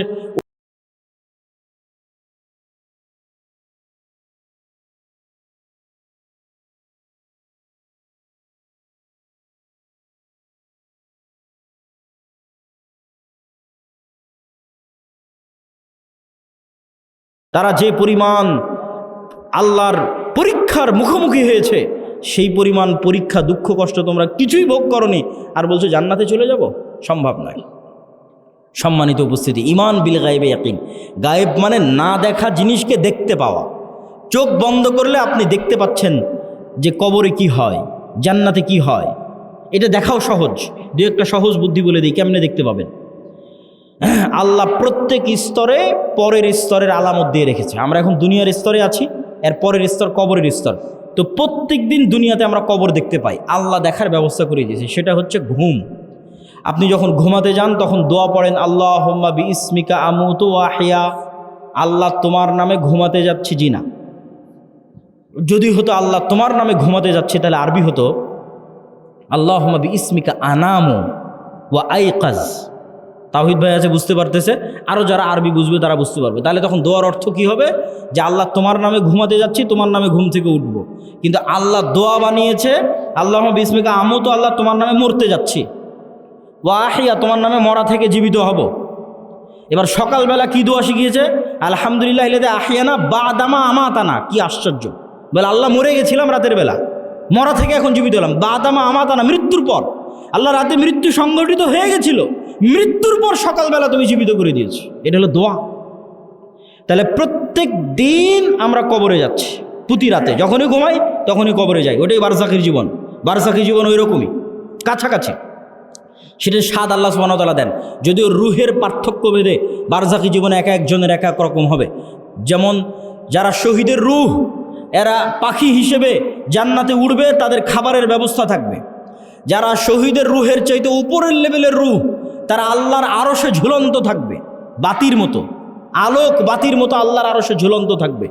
যারা তাদের চাইতেও টপ লেভেলের রুহ, নবীদের রুহ, তো নবীরা আরও টপ লেভেলের লাইভ জীবনযাপন করবে বারজাখে, লাইভ জীবনযাপন বারজাখে। মুসা আলাইহিস সালামের সাথে সাক্ষাৎ হচ্ছে, মসজিদে আকসায় নামাজ পড়তেছে মুহাম্মদ সাল্লাল্লাহু আলাইহি ওয়াসাল্লামের পিছনে।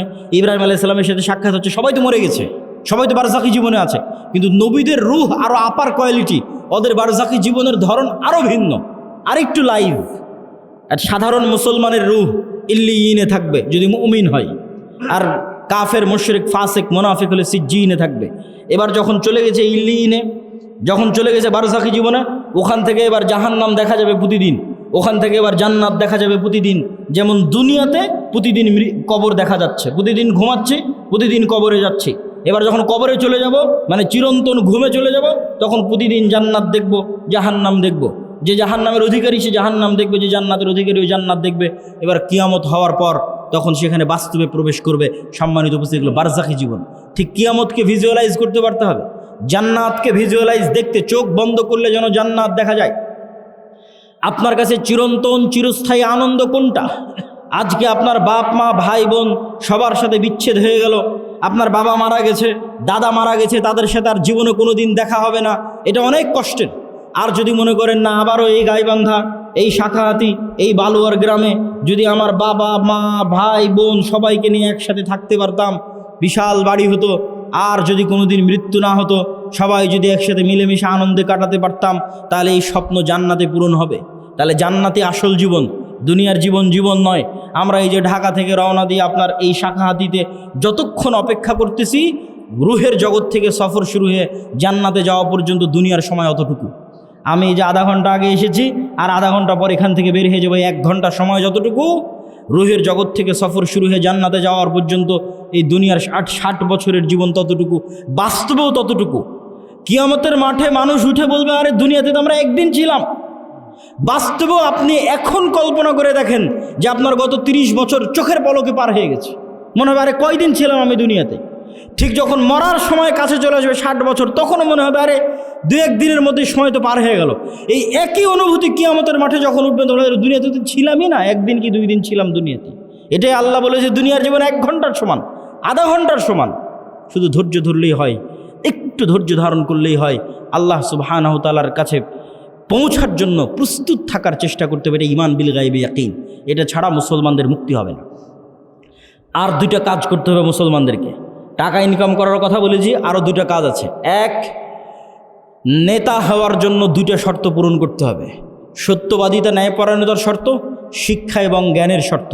বুঝেন, আল্লাহ সুবহানাহু ওয়া তাআলা এই পৃথিবীকে যেই ফাংশনের উপর ডেভেলপ করেছে, এই ফাংশন সবার জন্য সমান।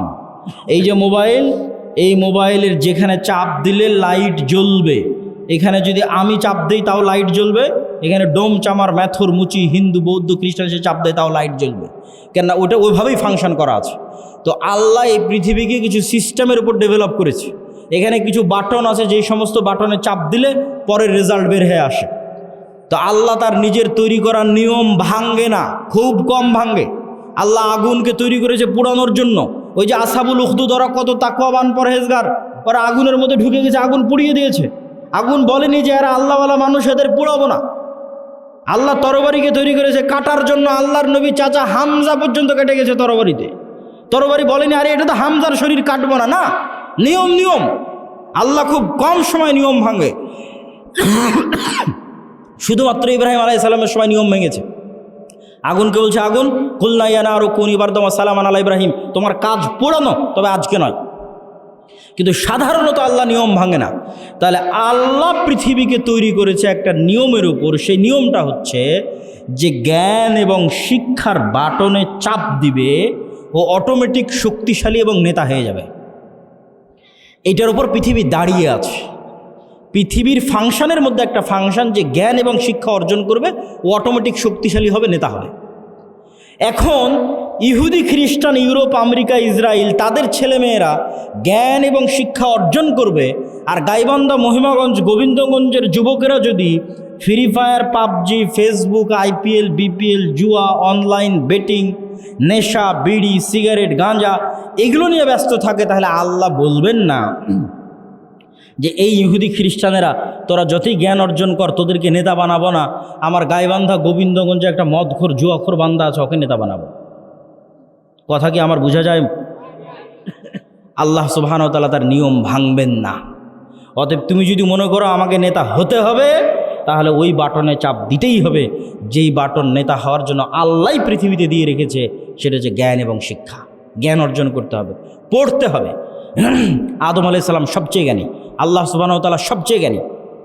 জ্ঞান আল্লাহর বৈশিষ্ট্য, জ্ঞান আদম আলাইহিস সালামের বৈশিষ্ট্য। তলুতকে নেতা বানানো হয়েছে জ্ঞানের কারণে। অতএব যুবক সমাজ তোমাদের জ্ঞান অর্জন করতে হবে। তারপরের পয়েন্ট কি? ন্যায়পরায়ণতা, সত্যবাদিতা। বানু ইসরায়েলের ইতিহাস বহু বক্তব্যে আমি আলোচনা করেছি। বানু ইসরায়েলের ইতিহাসের সামারি কি? নবীর সন্তানেরা কিভাবে গোলাম হয়ে গেল, গোলাম হওয়ার কারণে কি কি বিকৃতি আসলো।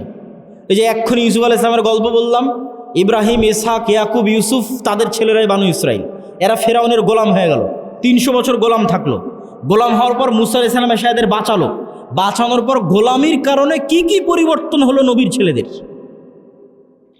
ইব্রাহিমের ছেলেদের কি কি পরিবর্তন আসলো গোলামির কারণে। আল্লাহ বলছেন যাও যুদ্ধ করতে হবে জেরুজালেমে। নবীর ছেলেরা কি বলে? ইযহাব আনতা ওয়া রাব্বুকা ফাকাতিলা, তুমি আর তোমার আল্লাহ গিয়ে যুদ্ধ করো। তারা ইব্রাহিম আলাইহিস সালামের ছেলে। আল্লাহ বলছেন এটা তাওরাত, ঈমান আনো। নবীর ছেলেরা কি বলছে? লান নুমিনা লাকা হাত্তা নারাল্লাহ জাহরাতান, যতক্ষণ তোমার আল্লাহকে স্বচক্ষে না দেখছো ততক্ষণ ঈমান আনবো না। আরে তুই তো এখনই দেখলি যে ফেরাউন ডুবে মরলো, আর কি দেখা লাগবে? এখনই ওর চোখের সামনে ফেরাউন ডুবে মরেছে। ফেরাউন ওদের উপর জুলুম করতো, সমুদ্রে ফেড়ে রাস্তা তৈরি হয়ে গেছে। এরা এখন এসে বলে যে আল্লাহকে না দেখলেই ঈমান আনবো না। তাহলে কেমনে নবীর ছেলেদের স্বভাব এরকম হয়ে গেল? আল্লাহ বললেন আসমান থেকে খাবার আসবে মান্না এবং সালোয়া। মান্না সালোয়া কি? মাশরুম। যেই মাশরুমের 1 কেজির দাম 4 থেকে 5 লক্ষ টাকা আজকের বাজারে। আর বিশেষ এক প্রকার কোয়েল পাখির মতো ছোট সুস্বাদু পাখির গোস্ত জান্নাত থেকে আসতো। তারা বলল লান নাসবিরা আলা তুআমিন ওয়াহিদ, এই এক খাবার প্রত্যেক দিন ভালো লাগে না মুসা, তোমার আল্লাহকে বলো এই মরুভূমির বালুর মধ্যে পেঁয়াজ রসুন বের করে দিতে, ডাল চাউল বের করে দিতে মরুভূমির বালুর মধ্যে। আল্লাহ বললেন মরুভূমির বালুতে হবে না, জেরুজালেম ফিলিস্তিন আছে, যুদ্ধ করে বিজয় করো। এদের যখন যুদ্ধ করে বিজয় করলো না, এদের উপর গজব আসলো 40 বছর। শুধু নবীর ছেলেদের অবস্থা দেখেন, গোলামির কারণে কীরকম হয়ে গেছে তাদের অবস্থা। 40 বছর পাগলের মতো ঘোরার পর ইউসা বিন নুনের হাতে তওবা ইস্তেগফার করে এরা যুদ্ধ করেছে। লম্বা ঘটনা। আল্লাহ সূর্য থামিয়ে দিয়ে বিজয় দিয়েছে। এবার আল্লাহ বলছে শোনো, তোমাদের বিজয় দিলাম, তোমরা জেরুজালেমে প্রবেশ করার সময় মুখে বলবা হিত্তাতুন নাগফির লাকুম, আর মাথা দিবা সামনে, নিচু করবা, সিজদা অবস্থায় যাবা। হিত্তাতুন হিব্রু ভাষা, মানে আল্লাহ মাফ করে দাও, আস্তাগফিরুল্লাহ।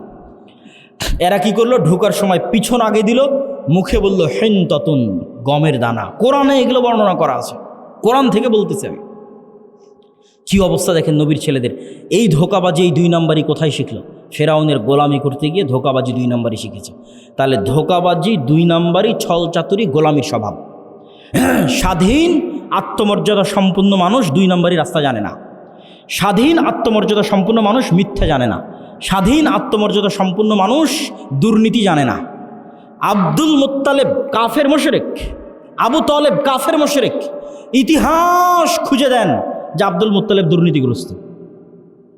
ইতিহাস খুঁজে নিয়ে আসেন, ইতিহাস খুঁজে নিয়ে আসেন। মুহাম্মদ সাল্লাল্লাহু আলাইহি ওয়াসাল্লামের চাচা আবু তালেব 2 নম্বর মিথ্যুক। কঠিন আছে, খুঁজে নিয়ে আসা কঠিন আছে। কেন? আব্দুল মুত্তালেব, আবু তালেব এরা কাফের মুশরিক, হলো ইসমাইলের সন্তান। বানু ইসরাইল ইসহাকের সন্তান, ইব্রাহিমের এক ছেলে ইসহাকের সন্তান, আর এরা ইব্রাহিমের আর এক ছেলে ইসমাইলের সন্তান। আল্লাহর দয়ায় ইসমাইলের ছেলেরা কোনোদিন কারো গোলাম ছিল না। কেন গোলাম ছিল না? আরে মক্কাতে না আছে পানি, না আছে নদী, না আছে সমুদ্র, না আছে ফল ফসল, কি আছে মক্কায় যে কে এসে মক্কা দখল করবে? কেউ মক্কা দখল করেন। আব্রাহা একবার চেয়েছিল যে এখানে কেন মানুষ ইবাদত করতে যায়, আমি ইয়েমেনে ইবাদতের ঘর তৈরি করব, আমার এখানে ইবাদত করতে আসবে। তো ওখানে মানুষ ইবাদত করতে যায়নি, তো কাবা ঘর ভাঙতে গেছিল আব্রাহা, একবারই। তা বাদে কেউ ইসমাইলের সন্তানদেরকে কেউ গোলাম বানায়নি। এই জন্য ইসমাইলের সন্তানেরা অধিকাংশই, 2-1 জনের কথা বলা যাবে না, অধিকাংশই জন্মগত মিথ্যা, ধোঁকা জানত না। তাহলে কি দাঁড়ালো? বানু ইসরাইলের সামারি আর মুহাম্মদ সাল্লাল্লাহু আলাইহি ওয়াসাল্লামের বাপ দাদা আর বানু ইসমাইল, ইসমাইলের সন্তানের সামারি। যে গোলামি করে, গোলামি থেকে কি স্বভাব আসে? দুর্নীতি, 2 নম্বরই, ধোঁকাবাজি, মিথ্যা। আর যে নেতা, যে নেতৃত্ব দিবে, সে মিথ্যা জানে না, সে দুর্নীতি জানে না, সে 2 নম্বরই জানে না, সে ধোঁকাবাজি জানে না। এবার চলে আসেন আমাদের কাছে। ব্রিটিশেরা দেখলো, আমেরিকা দেখলো যে মুসলমানেরা যদি একবার সত্য বলা শিখে যায়, মুসলমানেরা যদি একবার ন্যায় প্রতিষ্ঠা করা শিখে যায়, তাহলে তো পৃথিবীতে আমাদের থাকার জায়গা হবে না। তাহলে মুসলমানদের এমন সিস্টেমের মধ্যে ফেলে দাও যেন ওরা কোনো দিন সত্য বলা শিখতেই না পারে। মুসলমানদের একটা নেতাও যেন সত্যবাদী, ন্যায়পরায়ণ না হয়। তাহলে কি দিতে হবে? গণতন্ত্র। কেমনে গণতন্ত্র? কেমনে গোলাম তৈরি করে? গণতন্ত্র এমন এক সিস্টেম যেখানে এক দলের নেতা আর এক দলের নেতার বিরুদ্ধে বলবে তো বলবেই, একই আসনের মনোনয়ন প্রার্থী একই দলের, আর বাকি মনোনয়ন প্রার্থীগুলোর বিরুদ্ধে যদি 2 নম্বরই না করে, মিথ্যা না বলে, টাকা পয়সার লেনদেন না করে, লিয়াজু লবি মেনটেন না করে, তাহলে মনোনয়নই নিয়ে আসতে পারবে না। বাস্তব মাঠের পরীক্ষা। আর ইশতেহারে দল নিজেও জানে বাস্তবায়ন করতে পারবে না, মিথ্যা ওয়াদা দিবে। মিথ্যা না বলা শিখলে ভোট পাবে না। আর যারা ভোটার, সেও মিথ্যা ওয়াদা দিবে। যত এমপি প্রার্থী আসবে, হ্যাঁ ভাই আপনাকে ভোট দেব, 500-1000 টাকা, 500-1000 টাকা, হ্যাঁ আপনাকে ভোট দেব। ভোটারও মিথ্যুক, এমপিও মিথ্যুক, মনোনয়ন প্রার্থীও মিথ্যুক, এবং সবাই লিয়াজু লবি, 2 নম্বরই রাস্তা, ধোঁকাবাজি, এগুলো একদম ভোটের দিন পর্যন্ত যদি না করে, ও জিতেও আসতে পারবে না। তাহলে এই গণতান্ত্রিক পদ্ধতিতে 300 এমপি নির্বাচিত হয়ে গেল। এখন বানু ইসমাইল আর বানু ইসরাইলের এই যে আগের ফরম্যাট আপনাকে দিয়ে দিলাম, এই ফরম্যাট অনুযায়ী আপনি বলেন যে এই 300 এমপি নেতা না গোলাম? একটু জোরে বলতে হবে, নেতা না গোলাম? গোলাম। এইটা যদি একবার বুঝে গেছেন, তাহলে বুঝে গেছেন যে মুসলমানদের সমস্যা কোথায়, মুসলমানদের কাজ কি। এবার তো নেতাদের অনেক দোষ ত্রুটি বললাম, এবার একটু আমাদের দোষ ত্রুটি খুঁজি। আমরা কেমনে বুঝবো যে আমি ন্যায়পরায়ণ আছি কিনা, আমি নেতা হতে পারবো কিনা, আমি সত্যবাদী কিনা? দেখেন, দেশ ঠিক করতে ওসি, ডিসি, এসপি, মন্ত্রী, সচিবালয়ে যারা থাকে এরাই আসল। ক্ষমতায় ডক্টর ইউনূস 2 বছরের জন্য, আগের সরকার 16 বছরের জন্য, নতুন যারা আসবে 5 বছরের জন্য, কিন্তু এই আর্মি, পুলিশ, কোর্ট, জজ, সচিবালয়ে যারা আছে এদের কারো চাকরি যায়নি, এরাই থাকবে। তো এরা যদি বলে যে আমরা আজ থেকে দুর্নীতি করবো না, আজ থেকে সত্যবাদী, আজ থেকে ন্যায়পরায়ণ, তো দেশে তো 80% ইসলাম কায়েম হয়ে যাবে। ইসলাম কায়েম হওয়া মানে কি, এটাও বুঝতে হবে। ইসলাম কায়েম হওয়া মানে, যদি মনে করেন সবাই 5 ওয়াক্ত সালাত আদায়কারী হবে, ঠিক আছে, সমস্যা নাই। যদি মনে করেন সবাই পর্দা করবে, ঠিক আছে, সমস্যা নেই। কিন্তু কল্পনা করেন যে আজকে গাইবান্ধার শতভাগ মানুষ আজ থেকে 5 ওয়াক্ত সালাত আদায় করতেছে, আর গাইবান্ধার আজকে সব নারী পর্দা করতেছে, কিন্তু এদের অধিকাংশই এখনও 2 নম্বরই করতেছে, মিথ্যা বলতেছে, অন্যের সম্পদ দখল করে নিচ্ছে, দুর্নীতি করতেছে। তাহলে এখানে ইসলাম কায়েম হয়েছে? ইসলাম কায়েম হয়নি। এবার আপনি বুঝবেন কেন বললাম ওসি, ডিসি, এসপি এরা যদি আজ থেকে শতভাগ সৎ হয়ে যায়, তাহলে 80% ইসলাম কায়েম হয়ে যাবে। শুধু কি তাই, এই ওসি, ডিসি, এসপি, মিনিস্টার, সচিবালয় যারা আছে, এরা আল্লাহকে ধোঁকা দিতে চায়, মানুষকে ধোঁকা দিতে চায়। 2 নম্বরই উপায়ে টাকা ইনকাম করে সেই টাকা দিয়ে হজ করে পাপ ক্ষমা করতে চায়। নাউজুবিল্লাহ। এই পাগলদেরকে কে বুঝাবে যে তুমি যে অবৈধ টাকা দিয়ে হজ করছো, ওটা তো কবুল হয়নি, কোনো সমস্যা নাই। তোমার মনের স্বাদ যে তুমি হজ করবা, তোমার মনের স্বাদ যে তুমি একটু মসজিদ কমিটির মেম্বার হবা, টাকা পয়সা দিবা, দান করবা, তো তুমি দান করে জানে কি পাবা, হজ করে জানে কি পাবা, তার চেয়ে তো সিক্রেট তোমার কাছেই আছে, এর চেয়ে বেশি নেকি পাওয়ার। সেটা কি? রাসূল সাল্লাল্লাহু আলাইহি সাল্লাম বলছেন, সাবআতু ইউদিল্লুহুমুল্লাহ ইয়াউমা লা দিল্লা ইল্লা দিল্লুহ, ইমামুন আদিল, যে 7 শ্রেণীর মানুষকে আল্লাহ বিশেষ ছায়া দিবে। তার 1 নম্বরে তাহাজ্জুদ গুজারকে অতিক্রম করে 1 নম্বরে চলে গেছে, দানবীরকে অতিক্রম করে 1 নম্বরে চলে গেছে, যে ওসি তার পদে বসে কিন্তু চুল পরিমাণ অন্যায় করে না, মিথ্যা বলে না। আল্লাহু আকবার। যে ডিসি, যে এসপি, যে প্রিন্সিপাল তার পদে বসে কিন্তু চুল পরিমাণ অন্যায় করে না, মিথ্যা বলে না, এটা 1 নম্বরে চলে গেছে, ইমামুন আদিল। তাহলে তুমি অন্যায় উপায়ে সুদ ঘুষ নিয়ে টাকা ইনকাম করে হজ দান করতে চাচ্ছ, এটা তো চরম বোকামি। তুমি যেখানে দায়িত্ব পালন করছো ওখানে সত্যবাদিতার ন্যায়ের সাথে দায়িত্ব পালন করো, ওটাই ইবাদত। এবার আপনাদেরকে বলি, আপনি আপনার একটা উদাহরণ, আপনার বোনকে আপনার পিতার সম্পত্তিতে ন্যায়ের সাথে সম্পত্তি বুঝিয়ে দিয়েছেন কিনা? যদি হ্যাঁ হয় তাহলে আপনার নেতা হওয়ার সম্ভাবনা আছে, যদি না হয় তাহলে আপনার মধ্যে বনু ইসরাইলের গোলামির স্বভাব বিরাজ করতেছে, আপনি গোলাম, আপনার পরবর্তী 14 প্রজন্ম গোলাম। নেতা হতে চাইলে আগে নিজেকে ন্যায়পরায়ণ হতে হবে, যে না, আমার বাবা যা জমি দিয়ে গেছে, আমি আজকেই ন্যায়ের ভিত্তিতে আমার বোন যা পায় সেটা আমি বুঝি, স্ত্রীর সাথে ন্যায় করি।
পিঁপড়া যে উঠতে হাঁটতেছে, ওই যে মশা বসে আছে ও বুঝবে যেটা কি আওয়াজ দিল রে, মশা তুমি উড়ো তো, ও বুঝতে পারবে, উড়ে চলে যাবে। ওই আওয়াজটা আমি জানি না, এই আওয়াজটা সুলাইমান আলাইহিস সালাম জানতেন, আল্লাহ দিয়েছিলেন। তাহলে আওয়াজ সবচেয়ে টপ লেভেলের প্রযুক্তি, যার উপর দিয়ে প্রযুক্তি হয় না। একটা উদাহরণ বলি, সুলাইমান আলাইহিস সালাম বললেন রানী বিলকিসের সিংহাসনকে নিয়ে আসতে হবে। ইফরিত নামক জিন বলল আমি নিয়ে আসবো, আপনি এখানে বসে আছেন, বসা থেকে উঠার পূর্বে নিয়ে আসবো। সুলাইমান আলাইহিস সালামের পছন্দ হয়নি। আল্লাযী ইনদাহু ইলমুম মিনাল কিতাব, সে বলল, আরেকজন বলল চোখের পলক পড়ার পূর্বে নিয়ে আসবো। তো ওর বর্ণনা দিতে গিয়ে আল্লাহ কোরআনে বলছে যার কাছে কিতাবের জ্ঞান আছে, সে বলল, সে মানুষ কি জিন আল্লাহ ভালো জানে। আল্লাহ বলছেন যার কাছে কিতাবের জ্ঞান আছে সে বলল চোখের পলক পড়ার পূর্বে সিংহাসন আপনার সামনে উপস্থিত হবে। তাহলে ইফরিত নামক জিন গায়ের জোরে সিংহাসন নিয়ে আসতে চেয়েছে, আর যে বলল যার কাছে কিতাবের জ্ঞান আছে এখন জ্ঞানের জোরে সিংহাসন নিয়ে আসবে। এ আবার কি জ্ঞান? কোরআনের ধারা বিবরণী তাই বলছে, জ্ঞানের জোরে। অনেক মুফাসসির লিখেছেন যে তার কাছে লাউহে মাহফুজের বিশেষ জিকির সাউন্ড, আল্লাহর বিশেষ জিকিরের জ্ঞান তার ছিল, যে জিকির উচ্চারণের মাধ্যমে চোখের পলকে রানী বিলকিসের সিংহাসন সুলাইমান আলাইহিস সালামের দরবারে উপস্থিত হয়ে গেছে। জিকির যে পাওয়ারফুল, শব্দ যে পাওয়ারফুল, তার আরও 3টে উদাহরণ দেন। আল্লাহ আসমান জমিন সব কিছু ধ্বংস করে কিয়ামত কায়েম করবে ইসরাফিলের বাঁশির আওয়াজে, শব্দ দিয়ে, শব্দ সব চূর্ণ বিচূর্ণ হয়ে যাবে। সব মানুষ মরে গেছে, ফেরেশতা মরে গেছে, সব শেষ, এবার নতুন করে সবাইকে জীবিত করা হবে। তখনও ইসরাফিলকে তৈরি করে ইসরাফিলের বাঁশির আওয়াজ দিয়ে সবকে কবর থেকে উঠানো হবে, আওয়াজ, সাউন্ড। 3 নম্বর দলিল, যেটিতে বক্তব্য শেষ করে দেবো, আল্লাহ সুবহানাহু ওয়া তাআলা বলছেন ইউসাব্বিহু লিল্লাহি মা ফিস সামাওয়াতি ওয়া মা ফিল আরজ, আসমান এবং জমিন এবং তার মধ্যে যা কিছু আছে, এই পোস্টার এটাও আওয়াজ করে তাসবিহ পাঠ করতেছে, এই টিস্যু এটাও আওয়াজ করে তাসবিহ পাঠ করতেছে, গায়ের জামা, উপরের প্যান্ডেল, নিচের মাটি, লাইট, ক্যামেরা যা আছে সব আওয়াজ করে তাসবিহ পাঠ করতেছে। সে আওয়াজ আমি শুনতেছি না, যেমন পিঁপড়ার চলার আওয়াজ আমি শুনতে পাই না, কিন্তু পিঁপড়ার চলার আওয়াজ 10 কিলোমিটার দূরে থাকা হাতিও শুনতে পাবে, আমি শুনতে পাই না। তাহলে এই সবগুলো থেকে তাসবিহ বের হচ্ছে। শুধু কি এটাই না, রাসূল সাল্লাল্লাহু আলাইহি সাল্লাম বলছেন এরা শুধু তাসবিহ বলতেছে না, এরা তাসবিহ বুঝে। কিভাবে? মুয়াজ্জিন যখন আজান দেয় তখন মুয়াজ্জিনের আজান যতদূর পর্যন্ত যায় ততদূর পর্যন্ত জীব জন্তু, জড়বস্তু, জড় পদার্থ, কীট পতঙ্গ, পঙ্গপাল যা আছে সব মুয়াজ্জিনের আজান বুঝে ওই আজানের পক্ষে কিয়ামতের মাঠে সাক্ষী দিবে। আল্লাহু আকবার। তাহলে পুরো পৃথিবীটাই টিকে আছে তাসবিহের উপর, পুরো পৃথিবীটাই টিকে আছে জিকিরের উপর। আপনি চোখ বন্ধ করলে যখন এটা দেখতে পাবেন, যখন এটা বুঝতে পারবেন, তখন বুঝবেন জিকির কত পাওয়ারফুল। তাহলে বলেন সালাতের চেয়েও পাওয়ারফুল? জি না, কথা ওটা নয়, সালাতও জিকির। আল্লাহ কোরআনে বলছেন আকিমিস সালাত লিযিকরি, সালাত পড়ো জিকিরের জন্য। আসলে 24 ঘন্টা আল্লাহর জিকির করা উচিত, কিন্তু 24 ঘন্টা তো তোমরা পারো না, শয়তান তোমাদের পিছিয়ে লেগে থাকে। তো অন্তত 5 বার তো আল্লাহকে স্মরণ করো 24 ঘন্টার মধ্যে, এটা ফরজ। এটা যদি না করো তাহলে তোমার সাথে আল্লাহর কোনো সম্পর্ক নেই, মা সালাম। যে কাল দিনে রাতে 24 ঘন্টায় 5 বার আল্লাহকে স্মরণ করতে পারে না, ওর সাথে আল্লাহর কোনো সম্পর্ক নেই। আল্লাহকে স্মরণ করার জন্য সালাত নির্ধারিত ফরম্যাটে দেওয়া আছে, আরও বেশি মজবুত, আরও বেশি পাওয়ারফুল করার জন্য। পুরো সালাতের প্রত্যেক ফরম্যাটে জিকির আছে। যখন আমরা কোরআন পড়ি তখন জিকির। কোরআন কি জিকির? যদি বুঝেন যে আল্লাহর আওয়াজ, আল্লাহর সাউন্ড, যদি বুঝেন আওয়াজ এবং সাউন্ড পাওয়ারফুল, তাহলে একটু কল্পনা করেন কোরআন এটা কার আওয়াজ, এটা কার সাউন্ড? আল্লাহর। জিবরাইল আলাইহিসসালাতু ওয়াসসালাম আল্লাহ সুবহানাহু ওয়া তাআলার নিকট থেকে, লাউহে মাহফুজ থেকে জিবরাইল আলাইহিসসালাতু ওয়াসসালামের নিকট থেকে মুহাম্মদ সাল্লাল্লাহু আলাইহি ওয়াসাল্লাম। এই জন্য তাজবিদের গুরুত্ব আছে। আপনার কোরআন পড়াটা যেন এমন হয় যেমনভাবে মুহাম্মদ সাল্লাল্লাহু আলাইহি ওয়াসাল্লাম পড়তেন। তাহলে মুহাম্মদ সাল্লাল্লাহু আলাইহি ওয়াসাল্লামের পড়াটা জিবরাইলের মতো, জিবরাইলের পড়াটা আল্লাহ সুবহানাহু ওয়া তাআলার মতো, এটা আল্লাহর আওয়াজ। আল্লাহু আকবার, আল্লাহু আকবার। মুসা আলাইহিসসালাতু ওয়াসসালামের লাঠির চেয়ে পাওয়ারফুল জিনিস মুসলমানদের কাছে আছে, সেটা হচ্ছে আল্লাহর আওয়াজ, আল্লাহর শব্দ। এই জন্য এটা সর্বশ্রেষ্ঠ জিকির। আফজালুজ জিকরি তিলাওয়াতুল কোরআন, সম্মানিত উপস্থিতি। তাহলে কি দিয়ে আপনি বাঁচবেন? নেতা হতে চান, ইসলামী বিপ্লব করতে চান, 2টা জিনিস লাগবে, সকাল সন্ধ্যার জিকির, 5 ওয়াক্ত সালাত, পারলে রাতেরও সালাত। আল্লাহ সুবহানাহু ওয়া তাআলা আমাদেরকে আজকের বক্তব্যের উপর আমল করার তৌফিক দান করুক, আল্লাহুম্মা আমিন।